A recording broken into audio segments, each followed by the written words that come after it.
doctors ang uric acid blood test. Okay, so dito po sa uric acid blood test na ito, therefore, gusto po natin malaman kung gaano kataas yung uric acid ng pasyente sa kanyang katawan.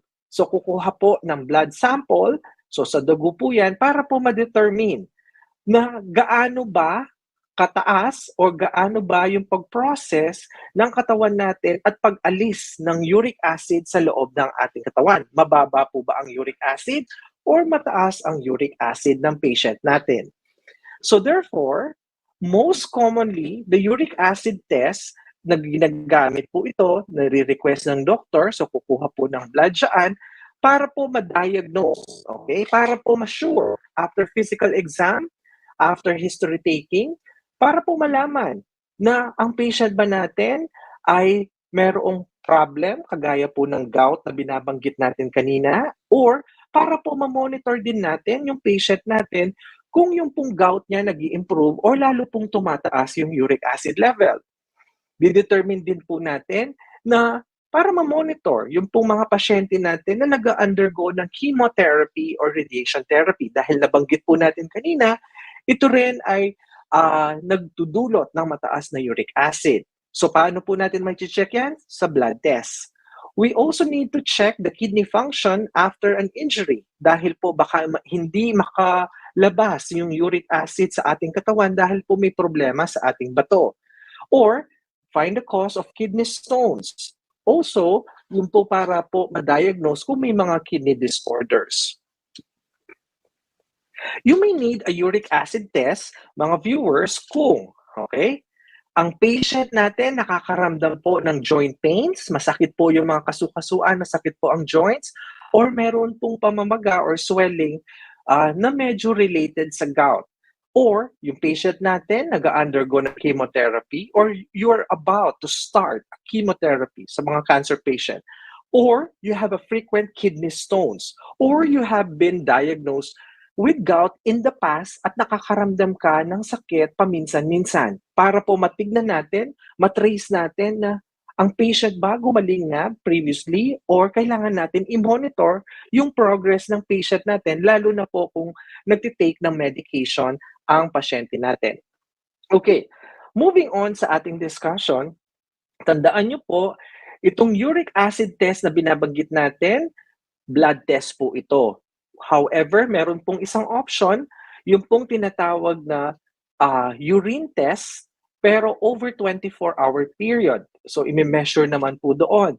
Sometimes, doctor, gusto po nilang i-request ito para po ma-confirm ang diagnosis ng patient natin ay may mataas na uric acid. Kasi po, sabi natin kanina, hindi lamang po sa blood nakikita ang uric acid, sometimes sa urine din po dahil po doon sa pag-process, pag-filter ng ating bato. Para po makitang mabuti kung ang patient natin tumataas ba ang uric acid or hindi. Moving on. So now, for patient na mag-undergo ng blood test for uric acid, kailangan po ninyong malaman, matandaan, na before po kayo magpa-test, dapat po alam ninyo na itong mga sumusunod na babanggitin natin, maaari pong ma-interfere doon sa resulta ng inyong test. So, kailangan po na iwasan natin ang alcohol before the test. Kailangan din po na yung mga ibang medications, kung umiinom kayo ng mga ibang gamot, tulad ng aspirin, ibuprofen, mataas po ang level ng vitamin C ninyo, marami po kayong iniinom ng mga vitamin C or ascorbic acid, or meron po kayong procedure na ginawa previously, kagaya po ng x-ray test na ginamitan po kayo ng dye, this might interfere po sa resulta. So you need to inform your doctors na before the test, I've had intake of alcohol. So ipagpaliban muna natin yan dahil po maaring mag-interfere yan, depende kung gaano kadami ng alcohol ang nainom or nagagamot po kayo, kagaya po ng binanggit natin mga gamot kanina at x-ray. Tandaan din po na kailangan nyo pong magkaroon ng fasting at least, okay, 4 hours before the test.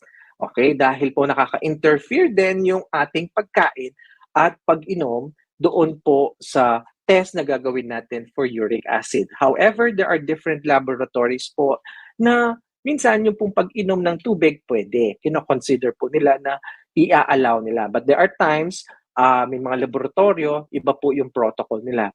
So kung mabigyan po kayo ng request for uric acid, i-double check niyo po, i-confirm po ninyo doon sa doktor or doon po sa laboratory kung saan po kayo magpapatest.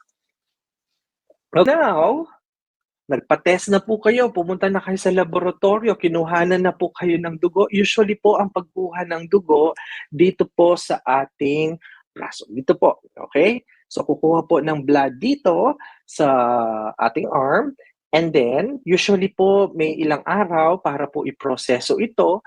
At po pag lumabas itong resulta ng ating uric acid test, ano po ba ang interpretation? Okay, dahil po marami sa ating mga kababayan ang nagtatanong, yung pong resulta ko, Doc, mataas po ba, mababa po ba, etc., etc.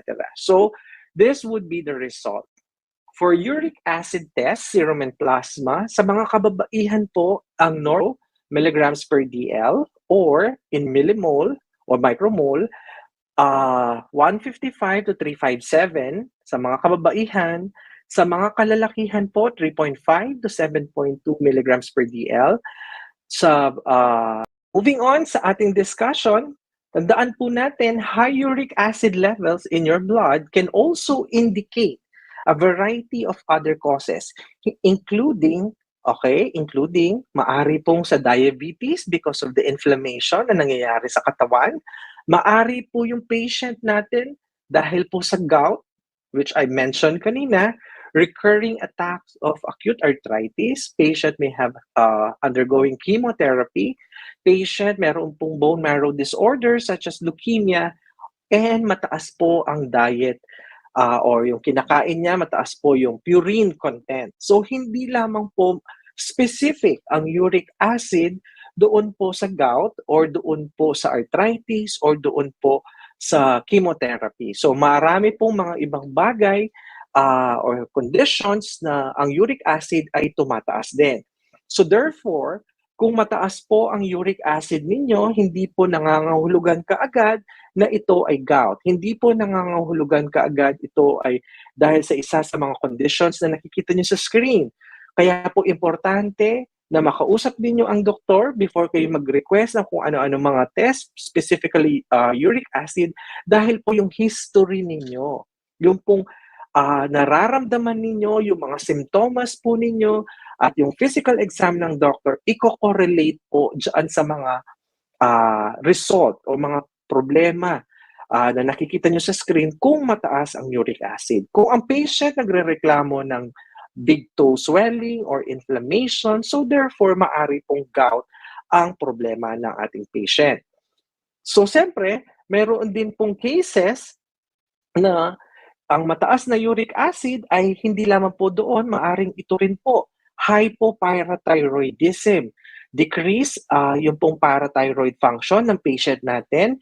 Meron pong acute kidney failure ang patient natin. Merong stone, kidney stone ang patient natin. Meron siyang multiple myeloma, a specific type of cancer doon sa plasma cells sa ating bone marrow, or yung pong cancer ng patient nag-metastasize na or kumalat na po.